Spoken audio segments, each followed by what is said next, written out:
അടുത്തിടെ പത്മഭൂഷൺ ബഹുമതി നേടിയ Tamil super star Ajith Kumar cinema മേഖലയിൽ നിന്ന് അപ്രതീക്ഷിതമായി വിരമിക്കേണ്ടി വരുമെന്ന് തുറന്നു പറഞ്ഞു.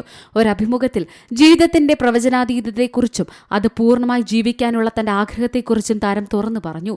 കാര്യങ്ങളെ നിസ്സാരമായി കാണരുതെന്നും ജീവിച്ചിരിക്കുന്നത് തന്നെ ഒരു അനുഗ്രഹമാണെന്നും അദ്ദേഹം പറഞ്ഞു. ശസ്ത്രക്രിയയിലൂടെ പരിക്കുകളിലൂടെയും ഞാൻ കടന്നുപോയിട്ടുണ്ട്. ക്യാൻസർ അതിജീവിച്ച സുഹൃത്തുക്കളും കുടുംബാംഗങ്ങളും എനിക്കുണ്ട്. ജീവിതം എത്ര വിലപ്പെട്ടതാണെന്ന് ഞങ്ങൾ മനസ്സിലാക്കുന്നു.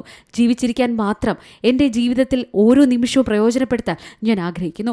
അഭിനയം ഒരിക്കലും തനിക്കൊരു കരിയർ പാതയായിരുന്നില്ല എന്നും അപ്രതീക്ഷിതമായാണ് താൻ ഈ മേഖലയിലേക്ക് പ്രവേശിച്ചതെന്നും അദ്ദേഹം പറയുന്നു. ആദ്യ സിനിമയിലെ തന്റെ അവസ്ഥ ഭീകരമായിരുന്നുവെന്നും പിന്നീട് കഠിനാധ്വാനം ചെയ്താണ് താൻ മുന്നേറി ഇന്നത്തെ നിലയിലെത്തിയതെന്നും അജിത്ത് പറയുന്നു.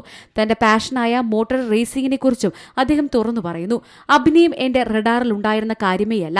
ഞാനൊരു ആക്സിഡന്റൽ ആക്ടറാണ്. സർക്കാരിന്റെ ഒരു കച്ചവട സ്ഥാപനത്തിലായിരുന്നു ഞാൻ ജോലി ചെയ്തിരുന്നത്. സ്കൂൾ പഠനത്തിന് ശേഷം ഒരു ഓട്ടോമൊബൈൽ കമ്പനിയിൽ ജോലി ചെയ്തു. 6 മാസം അവിടെയായിരുന്നു. എന്റെ അച്ഛൻ പറയുമായിരുന്നു, അജിത്ത്, മോട്ടോർ സ്പോർട്സ് എന്നത് ചെലവേറിയ കാര്യമാണ്. എനിക്ക് നിന്നെ സാമ്പത്തികമായി സഹായിക്കാൻ കഴിയില്ല. എന്നാൽ എനിക്ക് നിന്നെ തടയാനും കഴിയില്ല.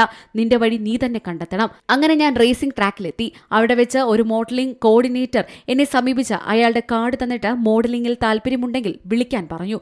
ഒന്ന് ശ്രമിച്ചു നോക്കാൻ ഞാൻ തീരുമാനിച്ചു. എനിക്ക് മോഡലിംഗ് അവസരങ്ങളും അതുവഴി പണവും ലഭിക്കാൻ തുടങ്ങി. ആ പണം ഞാൻ റേസിംഗിൽ ചെലവഴിച്ചുവെന്നും അദ്ദേഹം പറയുന്നു. Entertainment desk, C Malayalam news. പുതിയ വാർത്തകളും വിശേഷങ്ങളും ഇനി വിരൽ തുമ്പിൽ. എല്ലാ ഡിജിറ്റൽ പ്ലാറ്റ്ഫോമുകളിലും ഇപ്പോൾ സി മലയാളം ന്യൂസ് ലഭ്യം.